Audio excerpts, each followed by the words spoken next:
plaisir de vous retrouver. Mesdames, Messieurs, bonjour et bienvenue sur Jeunesse.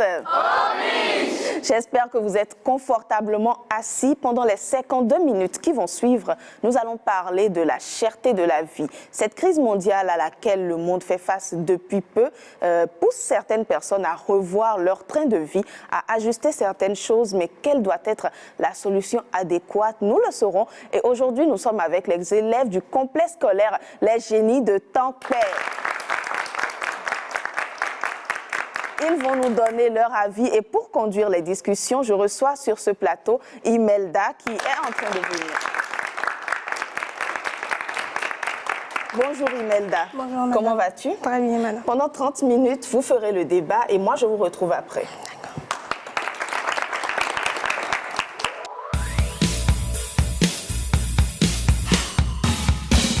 Bonjour chers téléspectateurs et téléspectatrices. Il n'est pas anodin de remarquer aujourd'hui une brève inflation des prix sur les produits de première nécessité, ce qui amène les parents à se demander quelle solution adopter pour y faire face. Nous parlerons là de la cherté de la vie, autrement dit, Bemevari. La cherté de la vie. Est-ce que réduire le train de vie familial est la solution, ce qui nous ramène à notre thème de ce jour, la cherté de la vie. Réduire le train de vie familial, la solution? Alors, réduire le train de vie familial est vraiment la solution? Voilà donc l'état de lieu pour lequel mes camarades et moi sommes là aujourd'hui. Bonjour à tous. Bonjour. Nous sommes là aujourd'hui pour parler de la cherté de la vie. La cherté de la vie, que veut vraiment dire la cherté de la vie? En quoi consiste-t-elle cette cherté de la vie? Je m'appelle Coco Yousria, je suis en classe de 5e. Moi, j'entends pas cherté de la vie, le caractère de ce qui est cher, coûteux ou qui exige de lourdes dépenses. Donc, selon vous, la cherté de la vie, c'est ce qui est cher, coûteux et exige de lourdes dépenses. Je m'appelle Sodi Emmanuela, je suis en classe de première. Moi, je pense que la cherté de la vie, c'est le poids des prix des biens de première nécessité sur le pouvoir financier des hommes. Donc, selon vous, la cherté de la vie, c'est le poids face vis-à-vis de nos dépenses. Je m'appelle Fadest Benita, je suis élève en classe de terminale D. Alors la cherté de la vie, ce sont les difficultés qu'éprouvent les hommes face à la hausse des produits, des denrées alimentaires. Donc selon vous, la cherté de la vie, c'est la manière de vivre face à la hausse ou face à l'augmentation des produits nécessaires. D'accord. Je m'appelle Anthony Samuel, je suis en classe de la première D. J'entends pas cherté de la vie, ce qui alimente la vie politique et plombe le budget des ménages. Donc, en quelque sorte, la cherté de la vie, selon vous, c'est une manière de plomber l'économie. Oui. D'accord. Je m'appelle Coco Chakou, je suis en classe de 4e. Pour moi, la cherté de la vie, c'est l'évolution des prix des produits de grande nécessité. Donc, la cherté de la vie, c'est une sorte de brève inflation. Oui. Je m'appelle Akama Mikael, je suis en classe de seconde D. Pour moi, la cherté de la vie est une forte augmentation des prix des denrées alimentaires. Une très grande augmentation est égale à la cherté de la vie. Je m'appelle Akbo Femi Eunice, je suis en classe de 6e. Pour moi, la cherté de la vie, c'est l'incapacité que les hommes ont à se procurer les biens de première nécessité. C'est l'incapacité de se procurer des biens de première nécessité. Je m'appelle Fousseni Aïcha, je suis en classe de 4e. La cherté de la vie, c'est ce poids que ressent l'homme sur les prix de biens de première nécessité. Je m'appelle Anthony Docas Deborah, je suis en classe de seconde B. Selon moi, la cherté de la vie, c'est un phénomène complexe lié à plusieurs facteurs qui contribuent à détériorer les conditions et la qualité de vie et ou dégrader le pouvoir d'achat individuel ou collectif. D'accord. Dans votre définition, vous avez parlé de facteurs. Quels sont donc ces facteurs qui accentuent la cherté de la vie? Les facteurs indéniables sont les manques de moyens. Le manque de moyens, notamment financiers, je pense. Je m'appelle Wensavi Vianney, élève en classe de terminale D. Bon, les facteurs qui accentuent la cherté de la vie, on peut noter le milieu de vie. Le milieu de vie. Là. Je m'appelle Agoma Judikel, élève en classe de 3e. Pour moi, il y a aussi le budget familial. Le budget familial, la manière dont l'argent est dépensé dans la famille. Oui. D'accord. La cherté de la vie, elle doit se manifester chez certaines personnes pour qu'on sache qu'elle existe. Alors, qui sont ceux chez qui cette cherté se manifeste? Je m'appelle Dossou Chabet, élève en classe de 4e. La cherté de la vie se manifeste chez les parents, les enfants, les commerçants et commerçantes. Je m'appelle Adik Benso Kossi Benoît.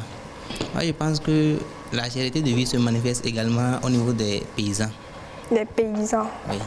Pour enchérir ce que mes camarades viennent de dire, on peut dire que la cherté de la vie se manifeste généralement chez les hommes, notamment ceux qui ont un faible pouvoir d'achat. Chez les hommes qui ont un faible pouvoir d'achat, donc qui ont une insuffisance à bien dépenser leur argent. Alors, notre thème de ce jour, c'est la cherté de la vie. Réduire le train de vie familial. La solution, que veut dire train de vie familial?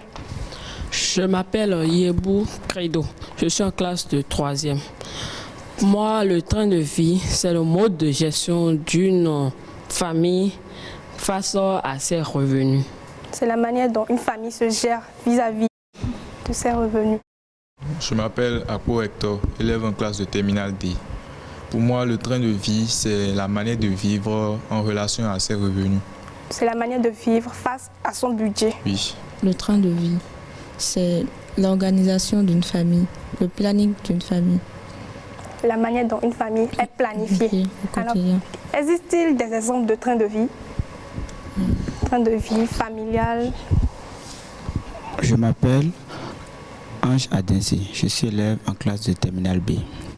Comme exemple, nous pouvons parler des parents qui amènent leurs enfants dans des pays extérieurs pour étudier. Pour se distraire, aller dans un autre pays, pour se distraire, c'est un exemple de train de vie. Oui. D'accord. Comme train de vie, on peut également parler de ces parents-là qui inscrivent uniquement leurs enfants dans des écoles privées. Dans le privé et non dans le public, c'est un train de vie. Voilà. Moi, c'est Messin Admiral, élève en classe de terminale D. Comme train de vie, nous pouvons aussi noter une famille qui se nourrit exclusivement des produits végétaux. Des produits végétariens qui ne mangent pas donc de la viande. Oui. Comme train de vie, moi je vois qu'il y a des parents qui ne font que céder aux caprices de leurs enfants.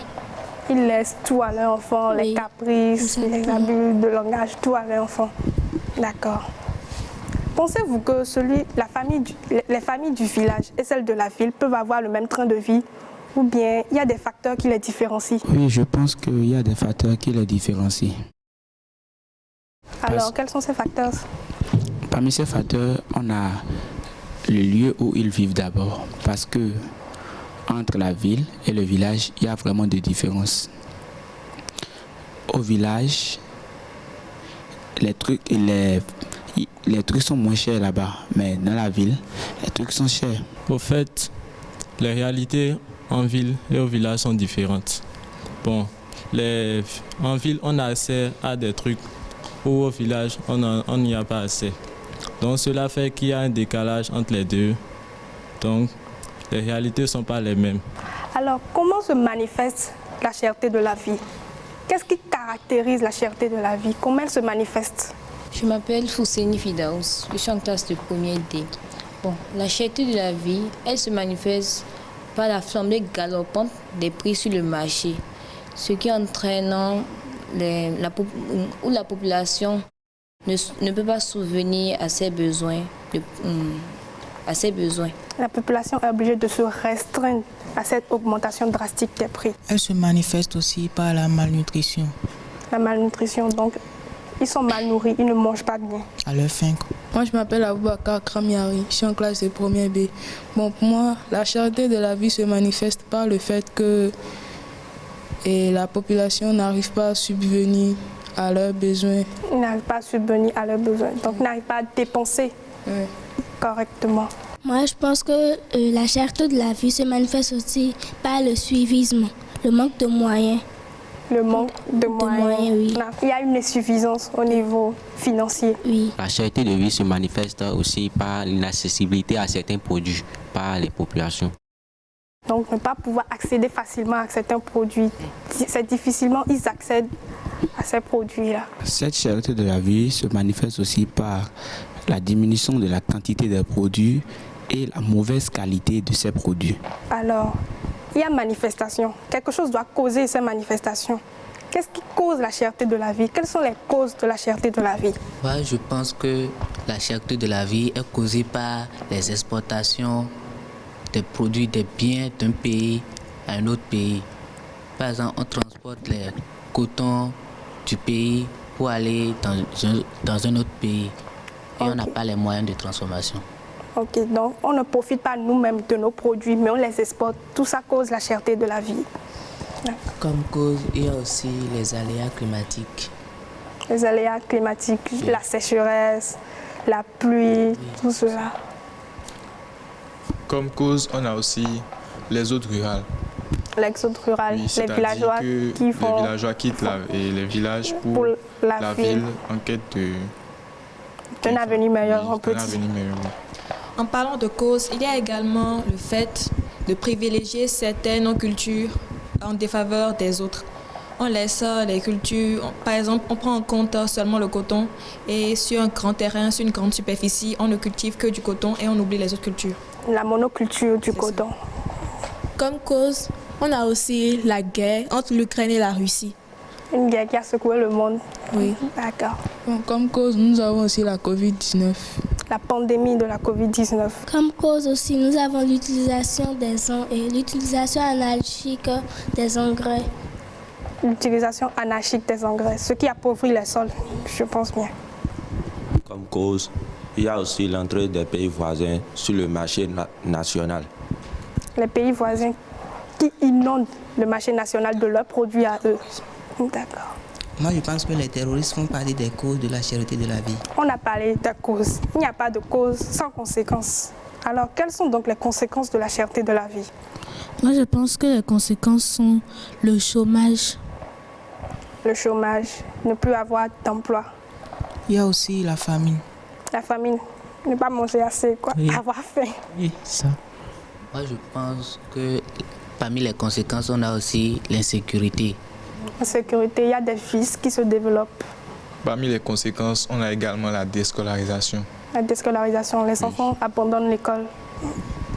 Parmi les conséquences, on a aussi la pauvreté. La pauvreté. Oui. Et parmi les conséquences, nous avons aussi les suicides. Les suicides, les gens qui n'en peuvent plus et se tuent, et se donnent la mort du moins. Comme conséquence, nous avons aussi la dégradation des sols. Comme conséquence, nous avons aussi des parents qui n'arrivent pas à subvenir aux besoins de leur famille et qui s'entraînent dans des affaires louches comme vendre de la drogue. Ok, les parents prennent de mauvais chemins pour pouvoir subvenir aux besoins de leurs enfants. Il y a aussi la fermeture des entreprises qui empêche de nombreux diplômés à avoir du travail. Donc il y a des diplômés sans emploi, alors qu'ils ont la capacité de travailler. Comme conséquence, nous avons aussi des étudiants qui deviennent des gaïmans.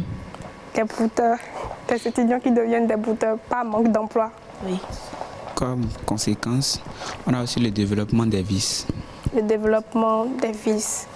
Oui. D'accord, les voleurs, les bandits, tout cela. Comme conséquence, on a également les salaires dérisoires. Les salaires dérisoires, les salaires qui vont et viennent. Ouais, c'est ça. Selon moi, il y a aussi comme conséquence la maladie parce que si certains parents n'arrivent pas à subvenir aux besoins de leurs enfants comme les nourrir, les enfants tombent malades. Donc, ils n'arrivent pas à bien se soigner. Il y a manque de soins.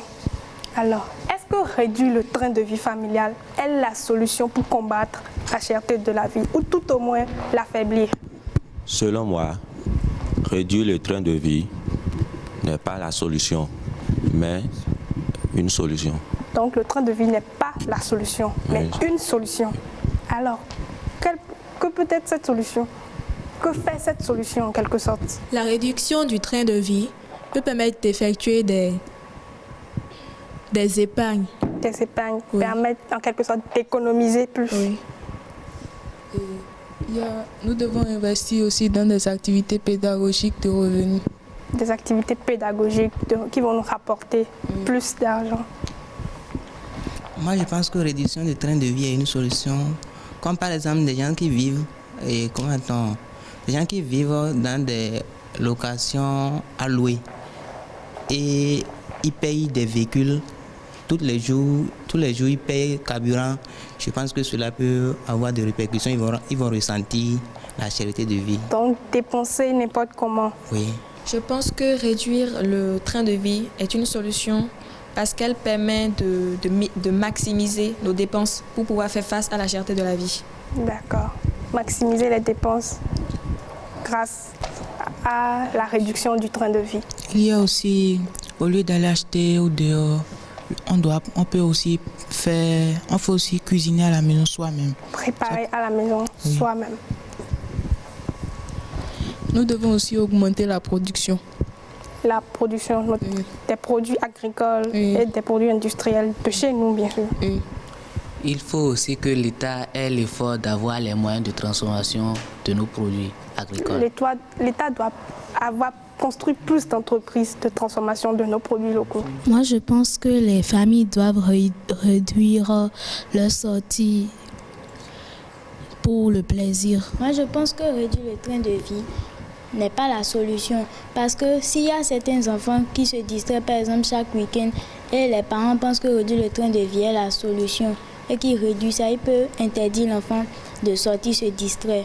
Or, on dit que la distraction éveille aussi la conscience. La distraction éveille aussi la conscience. Réduire le train de vie n'est pas la solution parce que il y a des enfants, quand ils ne sortent pas pour se distraire, ils commencent à ressentir l'ennui.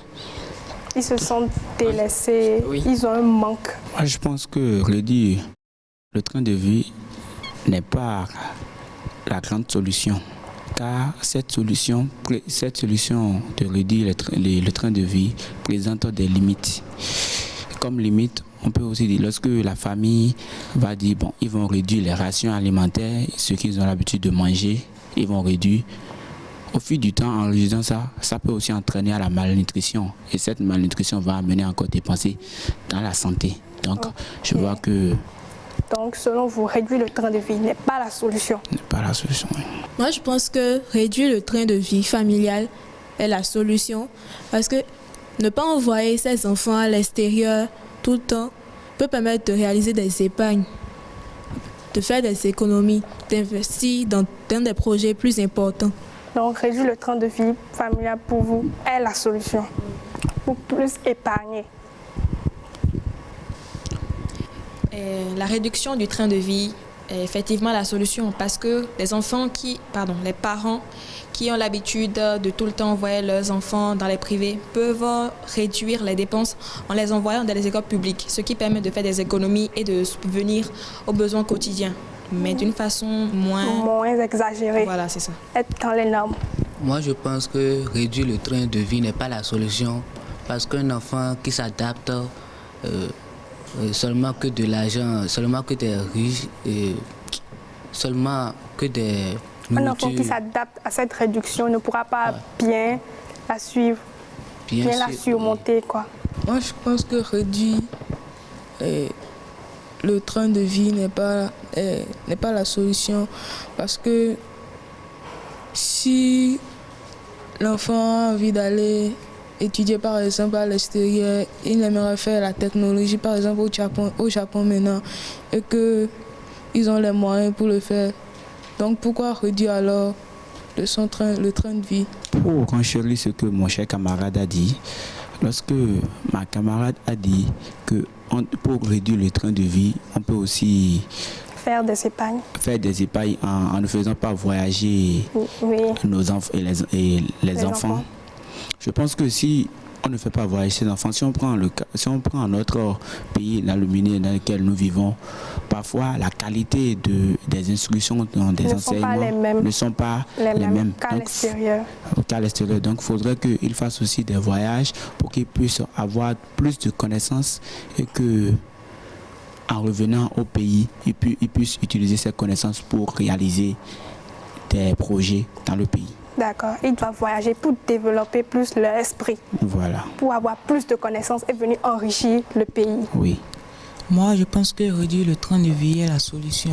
Parce qu'en évitant d'amener les enfants tout le temps dans les magasins, on peut éviter de faire des dépenses inutiles pour faire des économies. Pour moi, réduire le train de vie, ce n'est pas la solution, mais c'est une solution. Parce que la cherté de vie se manifeste d'abord par plusieurs choses, par plusieurs facteurs.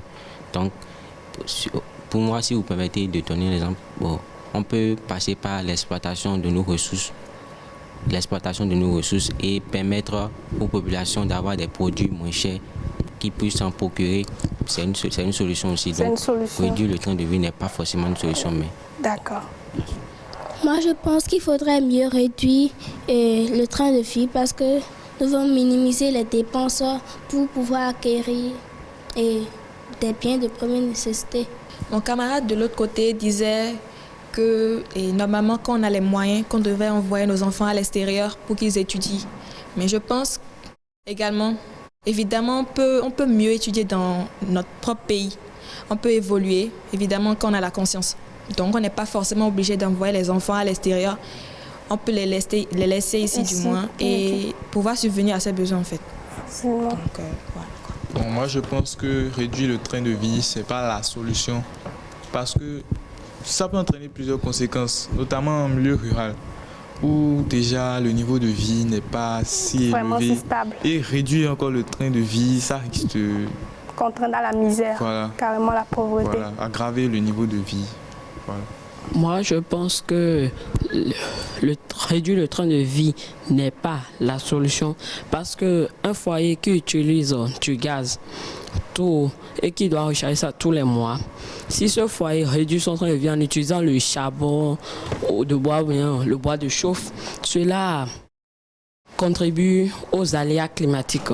Moi, je pense que réduire le train de vie n'est pas aussi la solution car un homme qui utilise de voiture pour partir au service, lorsqu'il va dire qu'il va réduire son train de vie, il peut dire qu'il ne va plus amener de voiture et au service. Peut-être qu'il va utiliser le bus. Oui, peut-être qu'il va utiliser le bus, mais l'argent qu'il utilisait normalement pour payer de l'essence dans sa voiture, ça servait aussi à celui chez qui paye l'essence de s'épanouir et de subvenir à ses besoins. Okay. Et s'il ne le fait pas, ça veut dire que cette personne aussi va aussi demeurer dans la pauvreté, ce qui constitue des problèmes. Donc c'est une question de tu dépenses et je gagne. Oui. L'autre dépense et un autre gagne. Oui. D'accord. Comme mon ami disait, ma camarade disait tout de suite, quand on envoie les enfants à l'extérieur pour subvenir à leurs besoins, c'est difficile. On doit gagner ici, leur envoyer de l'argent chaque mois pour qu'ils puissent subvenir. Moi, je pense que ça, c'est dépenser trop d'argent. On doit réduire le train de vie. Il peut étudier localement. D'accord. Moi, je pense que réduire le train de vie, c'est effectivement une solution. C'est la solution du moins. Parce qu'il y a des enfants où les parents mettent tout à leur disposition. Ils cèdent facilement à leur caprice. Et ce qui fait que les enfants n'arrivent plus à réfléchir. Je pense que si cela continue dans les années à venir, nous aurons encore plus de problèmes dans notre économie. Oui. Ce qui va accentuer la cherté de la vie. Moi, je pense que réduire le train de vie n'est pas une solution abordable. Parce que si, par exemple, il y a une famille, ils ont déjà des repas habituels. Et à cause de la cherté de la vie, ils sont obligés de changer le repas. De restreindre les repas pour que ça soit moins. Pour qu'ils fassent plus d'économies. Si l'enfant n'est pas habitué à manger ce repas-là, il ne va pas vite s'adapter. Il ne va pas vite s'adapter. Donc, les enfants s'adaptent difficilement à cette réduction du train de vie. Moi, je pense qu'il faut réduire un peu ce qui est à la mode.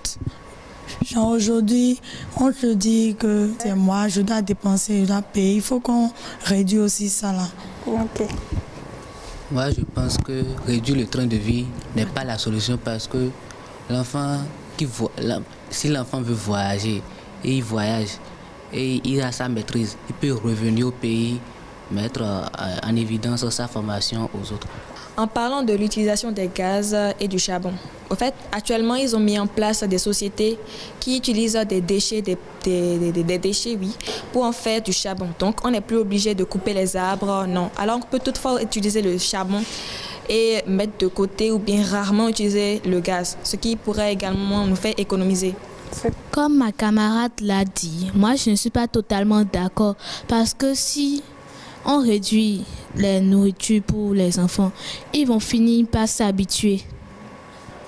Ils s'habitueront parce que c'est leur mode de vie.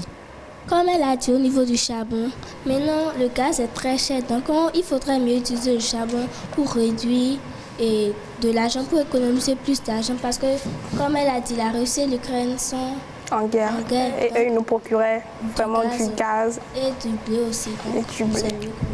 D'accord. Bon, pour répondre à sa suggestion, moi je dirais, comme mon camarade l'a dit, que l'utilisation du charbon, ça entraînera toujours des conséquences sur l'environnement parce que ça détruit la couche d'ozone, etc. Et ça va accentuer le réchauffement climatique. Donc je pense toujours qu'on ne peut pas utiliser le charbon. Et pour répondre à mon camarade, je dirais que les gaz ne sont pas sans conséquences. Évidemment, même si on ne voit pas, il y a sûrement des pollutions qui entraînent l'utilisation des gaz. Moi, je pense que tout est tiré de la nature. Donc, on peut trouver n'importe quelle solution. Ça va causer toujours de dégâts. Parce que même si on utilise les déchets, l'écosystème au final sera toujours touché. Oui. C'est pour répondre à ma camarade, je veux lui dire que quand elle a parlé d'industrie qui fabrique cela, tous ceux qui fabriquent le charbon ne voient pas de cet œil-là. Donc, c'est pas tout le monde qui sait que cette industrie existe. Donc, il y aura toujours des gens qui vont continuer de couper les bois pour faire... Donc, il y aura toujours des gens qui verront qu'on est en train de prendre leur place. Oui. Pour appuyer ce que mes camarades ont dit, réduire et utiliser le charbon n'est pas une solution car le charbon, pour le moment, ça présente des conséquences sur l'environnement, mais non seulement pour faire pour que le charbon puisse prendre feu, il faut utiliser des sachets. Mais en utilisant des sachets, ces sachets peuvent être cause de cancer pour la personne qui l'utilise. Donc, pour moi, ce n'est pas la meilleure solution, mais la solution la solution est d'utiliser du gaz. Pour enchérir ce qu'il a dit, le gaz est dangereux. Le gaz cause aussi des incendies. Et on ne doit pas approcher le téléphone parce que la plupart des gens approchent le téléphone du gaz qui cause des incendies et ce n'est pas bien. Il y a l'insécurité là. On n'est pas en sécurité dans la maison. Le charbon est mieux. En somme, nous pouvons conclure que réduire le train de vie n'est pas forcément la solution, mais une solution parmi tant d'autres. Pour certains, c'est la solution, mais pour d'autres, non. Donc, nous devons essayer de nous adapter à cette cherté de la vie, ou tout au moins essayer de l'affaiblir en réduisant le train de vie pour certains, mais en ne le faisant pas pour d'autres. J'invite donc notre animatrice à nous rejoindre. Merci beaucoup à toi, Imelda, d'avoir si bien conduit le débat, et merci également à vous, chers amis. Alors, c'est le moment de recevoir notre invité qui va nous donner son avis, mais également nous apporter son expertise. Il s'agit de l'économiste, M. Guy Alapini. Bonjour, M. Guy Alapini. Bonjour, Madame la journaliste. Merci d'avoir accepté notre invitation. C'est à moi. Alors, vous avez suivi les échanges, les enfants ont défini le sujet, ils se sont prononcés. Déjà, j'aimerais un peu que vous nous clarifiez. Est-ce qu'ils ont raison? Qu'est-ce qui explique cette crise alimentaire auquel le monde fait face? On a parlé de l'inflation qui est difficile à gérer. Qu'est-ce qui explique tout ça? Merci, Madame la journaliste. Et comme j'ai eu l'occasion de le dire déjà sur certaines émissions, tout de go, on attribue ce phénomène que nous vivons depuis un certain temps à la guerre en Ukraine. J'ai entendu quelqu'un l'évoquer rapidement. J'ai l'habitude de dire que l'affirmer comme ça, c'est aller un peu trop vite. C'est l'une des conséquences, l'une des causes. D'accord. Il y a eu également d'autres causes qui ont été citées. Il y a eu d'autres causes également qui ont été citées. Mais ce que nous vivons aujourd'hui, qui se trouve être la cherté de la vie, est beaucoup plus dû à un phénomène de comportement. Un comportement des hommes. Et ce comportement, comme je le dis, je le lis souvent à la vitesse d'évolution de l'information. Parce que, vous voyez, dès que deux personnes se retrouvent ici en face, vous constatez tout de suite que l'information qui est née, peut-être dans un village loin de Cotonou. En un laps de temps, il a atteint Cotonou. Et on dit, quelqu'un qui a dit là-bas, la vie est chère, on a dit à Cotonou, la vie est chère. Ah, c'est cher maintenant, le riz est cher à Cotonou. Hein. En une seconde, l'autre a l'information au village. Ah, le riz est cher, donc tout coûte cher. Okay. Et du coup, d'information en information, d'échange d'information en information, tout le monde agit, se comporte comme si c'est un phénomène qui a déjà atteint le paroxysme, alors que ce n'est pas tout à fait Ce n'est vrai. pas tout à fait ça. Mais donc c'est beaucoup plus un problème comportemental que moi, je trouve à ce niveau. D'accord, merci. Mais en dehors de ce phénomène comportemental, est-ce qu'il y a d'autres réalités qui impactent réellement nos quotidiens? Vous avez dit que la guerre était l'une des causes, par exemple. Oui, il y a d'autres réalités qui impactent notre quotidien. Lorsque vous voyez, vous prenez par exemple un être qui doit échanger des choses sur le marché et qu'il se retrouve en face d'une situation, il se dit, bon, il faut que je réajuste mon attitude. Son réajustement n'est pas nécessairement à la baisse, mais ça peut être que si je ne mets pas je ne me fixe pas au-delà de ce que je faisais, c'est que je risque de ne pas pouvoir faire face désormais à ce dont j'aurais besoin. Et du coup, d'accord, mais dans ce cas, faut-il réduire son train de vie ou pas? Parce que la réalité est là, les choses sont chères. Il y a forcément ceux qui sont pour la réduction, ils ont expliqué leurs raisons. Et il y a également ceux qui sont contre. Donc, qui a raison, selon vous? Non. La réduction du train de vie, c'est une des solutions. D'accord. Elle pourrait même être la solution principale, mais elle pourrait avoir aussi des conséquences sur l'économie. Ah, donc tout le monde a raison? Elle peut avoir des conséquences sur l'économie. D'accord. La réduction du train de vie est une solution parce que ça permet de faire des marges sur certaines dépenses pour en faire face à d'autres. Elle pourrait être une conséquence, et comment dirais-je, elle pourrait avoir des conséquences parce que, vous voyez, admettons que toute la population béninoise réduise son train de vie. Je prends l'exemple de la télé. Bientôt, c'est les vacances. Et quand vous voyez, tous les enfants, autant qu'ils sont ici, seront braqués sur la télé. Et si vous ne régulez pas un certain nombre de choses chez vous, la consommation que vous faites en un mois sera doublée, triplée. Absolument. Et donc, vous allez commencer par dire, ça coûte cher. Ça coûte cher. L'électricité coûte maintenant cher. Si vous n'allez pas regarder très bien votre facture, vous direz que c'est parce que la facture a augmenté. Donc, soit le coût de vente au niveau de la SBE a augmenté, ce qui pourrait ne pas être tout à fait vrai. Alors, admettez que tout le monde réduise sa consommation en énergie. Tout le monde réduise. La SBE va faire moins de recettes. Absolument. Elle pourrait même tomber en faillite. Parce que nous ne pouvons pas faire face à l'ensemble des charges. Et donc, voilà une conséquence. Tout à fait. Donc, réduire le train de vie pourrait avoir des conséquences sur l'économie du pays. Dans ce cas, comment on se demande quelle réaction avoir? Parce que les faits sont là, qu'on le veuille ou pas, l'information est passée partout dans le monde et tout le monde fait face à cette crise. On n'arrive pas à ajuster les choses, tout coûte cher et augmente pratiquement de jour en jour. C'est vrai qu'il y a des solutions palliatives pour un temps soit peu calmer les choses, mais ça reste quand même toujours difficile. Qu'est-ce qu'on peut faire? Oui, comme j'ai l'habitude de le dire, il faut que nous travaillions. Il faut qu'on produise. D'accord. Il faut qu'on produise, il faut qu'on produise énormément. Parce que, c'est vrai, une des solutions, c'est le consommation local. C'est une des solutions. Si nous allons pratiquer le consommation local, il faut que nous ayons en abondance les produits locaux.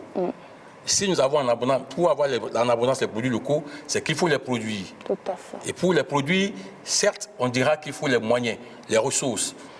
La terre peut-être, et puis la main d'œuvre. Alors, du coup, si nous nous mettons dans la tête que nous devons produire et que déjà, étant actuellement en vacances, nos jeunes, nos bouts de choux, comme nous avons l'habitude de les appeler, demandaient à la maison, papa, j'ai besoin de 4 mètres carrés et moi je veux mettre peut-être, je ne sais pas, des feuilles, je veux mettre quelque chose à terre qui puisse pousser en 3 mois. Après 3 mois, je pourrais peut-être aller sur le marché, les expédier et puis trouver quelque chose. C'est des revenus pour moi. Tout à fait. Vous comprenez? Donc, du coup, il faut que nous produisons et que tout le monde se mette au travail. Mais je ne vous arrête pas, mais partant de cette solution, on remarque qu'à Cotonou, de plus en plus, les maisons, les appartements n'ont pas toujours ces espaces-là. Où est-ce qu'il faut semer ou autre? Est-ce qu'on peut quand même semer d'une autre façon, peut-être les cultures, produire différemment? C'est possible? Oui, et on peut produire différemment, mais est-ce que nos maisons sont préparées pour ça? Parce qu'il y a des endroits, il y a des pays où vous voyez que c'est en altitude que les gens produisent. C'est-à-dire que sur le toit des maisons, on peut faire de la production et puis c'est des productions familiales. Il y a même quelque part où j'ai vu où c'est une production industrielle, mais en hauteur. On peut produire. Mais est-ce que Cotonou est préparé pour ça? Les habitations à Cotonou sont préparées pour ça? Et moi, je pense que réduire le train de vie pourrait se manifester aussi par les vacances au village. Les vacances au village. Les enfants vont découvrir leur village d'origine. Ils vont rester peut-être avec les parents, les grands-parents. C'est vrai, il y a d'autres paramètres qu'il faut considérer parce qu'aujourd'hui, les gens ont des conditions. Beaucoup de familles, de jeunes familles, posent des conditions qui font qu'on ne veut pas laisser son enfant chez la grand-mère, chez la tante, chez la sœur. Mais si on veut vraiment faire face, apprendre des choses à nos jeunes, il faut les envoyer en vacances. Quand ils iront en vacances dans les villages, ils vont apprendre un certain nombre de choses, ils vont travailler la terre, ils vont aller au champ. Et puis il y en a qui peuvent peut-être travailler le moulin. D'accord. Je vais demander à nos amis s'il y a des questions. Est-ce que quelqu'un a des questions pour l'espérisme? Il y a une question de ce côté, vas-y. Je voulais parler par rapport à ce que vous avez dit. Quand vous parlez du travail, c'est le métier. Donc je voulais vous demander, parce qu'il y a des chances, ils travaillent juste pour travailler. Que ça soit un travail mineur, tout travail sert à quelque chose. Mais d'autres, ils travaillent juste pour travailler, ils ne sont pas heureux dans leur travail. Et je voulais vous demander ce que vous pensiez de ça. C'est vrai.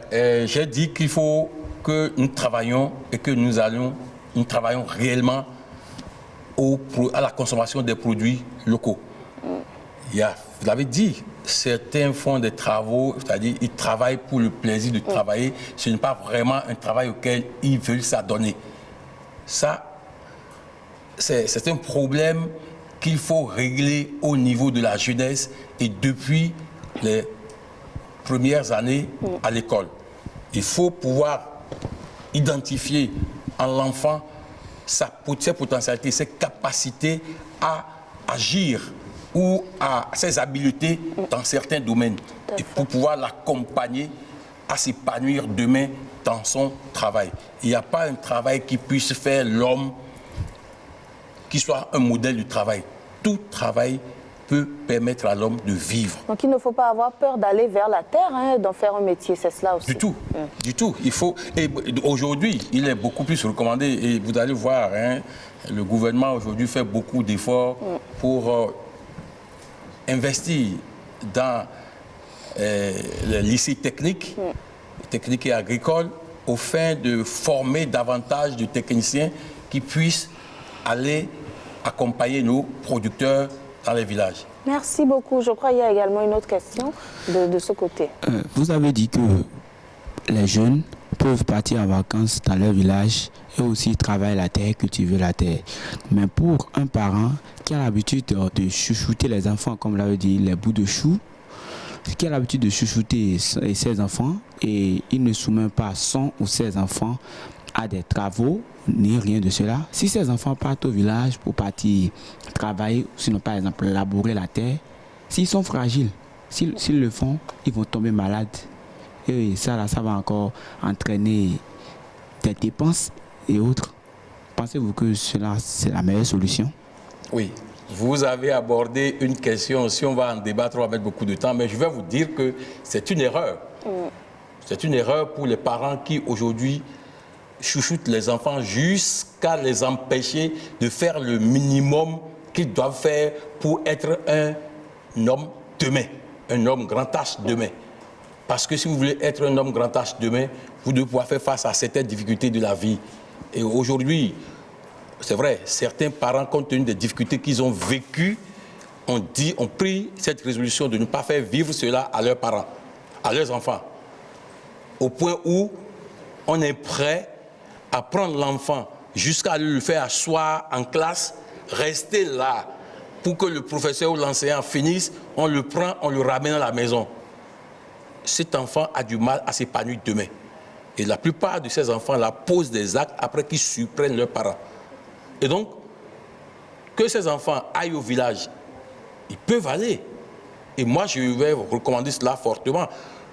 Il suffit qu'ils aillent et qu'ils fassent ce qu'ils peuvent faire à la hauteur de leur force, de leur santé, de leur fragilité. Si tu es fragile jusqu'à un niveau et que tu sais que tu ne peux pas dépasser tes capacités, travaille à la limite de tes capacités et puis tu te retires. Progressivement, ça va venir et tu finiras par t'adapter. D'accord. Avant de donner la parole pour une autre question, donc, si je vous comprends, hein, vous savez, il y a des parents qui nous suivent certainement actuellement et qui sont peut-être interpellés par ce que vous dites. Est-ce que vous pensez qu'ils vont du jour au lendemain envoyer l'enfant au village? Est-ce qu'il faut une préparation ou est-ce qu'il faut aller mollo jusqu'à ce qu'il soit adapté? Oui, il reviendra à chaque parent, à chaque famille de voir comment procéder. Mais je pense que la moindre des choses, c'est d'aller vers les gens très proches d'abord, c'est d'envoyer les enfants vers des gens très proches. Pourquoi ne pas aller vers une sœur, une cousine, une tante, progressivement jusqu'à aller au village? Mais ne pas le faire, c'est ne pas permettre à l'enfant de s'épanouir demain. D'accord. Et vous pensez vraiment que l'enfant qui y va, qui apprend à labourer, peut s'adapter, c'est-à-dire avoir à cultiver des produits de première nécessité pour qu'on puisse sortir de la crise, c'est bien ça, si je comprends? Non, pas pour qu'on puisse sortir de la crise tout de suite, mais déjà pour pallier à un certain nombre de choses demain. Parce que nul ne sait quand est-ce que cette crise va finir. Absolument. Et on peut se dire crise, mais demain on dira que ce qu'on vivait en mars 2022 était même meilleur à ce que nous vivons aujourd'hui, si nous étions en 2023. Et donc, du coup, si on avait pris des dispositions pour commencer par poser ce nombre d'actes courageux, c'est qu'en 2023, on ne serait pas là à dire que.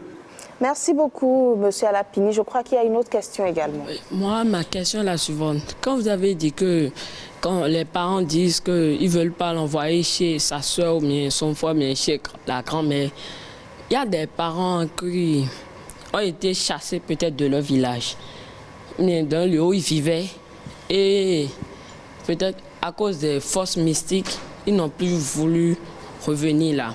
Comme vous avez dit que les enfants doivent au moins visiter leur village, ces enfants dont les parents refusent, comment peut-il faire pour que les enfants, pour qu'ils reviennent encore dans le village? Je tiens à préciser avant tout que c'est une réalité. Il y a plusieurs parents qui estiment que pour certaines croyances, certaines réalités, il serait mieux de préserver les enfants et de ne pas les envoyer. Je crois que c'était ça la question. En fait, c'est une question, quand vous direz, j'ai abordé ça tout à l'heure en disant pour des réalités données, nous faisons de la conservation autour de nos progénitures et nous ne pensons pas qu'ils peuvent aller. C'est une question de courage. C'est une question de courage. Donc vous les exhortez à il n'y a rien qui puisse vous enlever à vos parents si ce n'est la nature, si ce n'est ce qui vous est destiné. Et donc je pense que, pas nécessairement dans votre village, mais vous pourriez très bien visiter des villages donnés. Quelque part au Bénin, il doit y avoir un parent à vous. Et si on demande à ceci, je vous suggère et que je conseille que vous allez commencer par aller au village, c'est parce que la terre seule ne ment pas. Seule la terre ne ment pas. Tout ce que vous faites de la terre, vous tirez bénéfice. Alors, pourquoi ne pas travailler la terre? Si tout le monde avait une portion de terre qu'il travaillait, je ne suis pas sûr qu'on soit en train de crier tel qu'on est en train de crier aujourd'hui. J'ai entendu quelqu'un dire tout à l'heure que la cherté de la vie, les produits sur le marché coûtent très cher, le gaz coûte cher. Mais si on travaillait à produire le gaz chez nous, est-ce que cela aurait coûté autant cher à cause de la crise en Ukraine? Parce qu'on a juste empêché que les produits sortent vers l'Afrique dans les conditions préalables. Donc, vous voyez, c'est ça. Merci beaucoup, M. Alapini. Je crois qu'il y a une autre question de ce côté. Vous avez parlé de comportement. Oui. Des informations qui circulent très vite.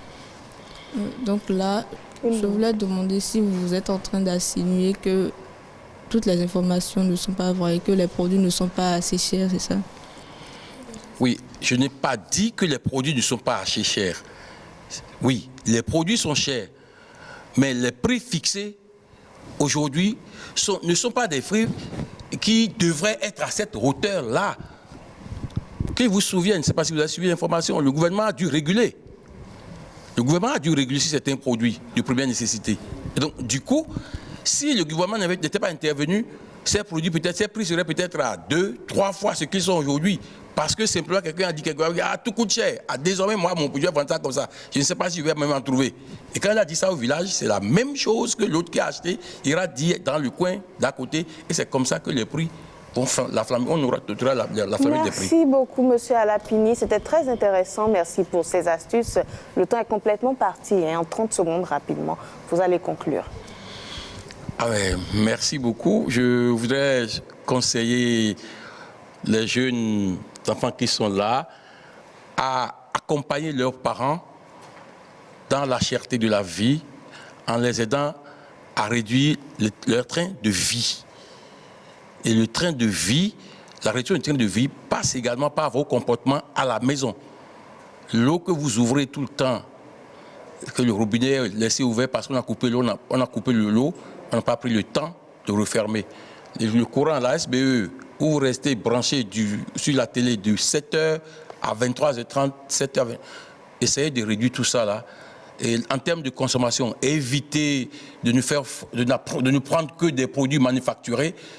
Remplacez votre, c'est pas le pain, les pains d'une certaine qualité par peut-être du gari que vous délayez l'après-midi. D'accord? Voilà, laissez le sucre au profit de l'arachide. Cela vous aiderait beaucoup plus et vous allez faire beaucoup d'économies pour eux. Merci beaucoup à vous, monsieur Alapini. Vous l'aurez compris, la réduction s'impose. Qu'on le veuille ou pas, il faut revoir sa façon. Il faut revoir sa façon de manger, sa façon de se vêtir et procéder, adopter peut-être ces petites astuces, remplacer tel aliment par un autre et puis aussi avoir de bonnes informations, travailler la terre et puis trouver d'autres solutions palliatives. Ce sera tout pour ce numéro de Jeunesse Oblige. Merci à vous de nous avoir suivis.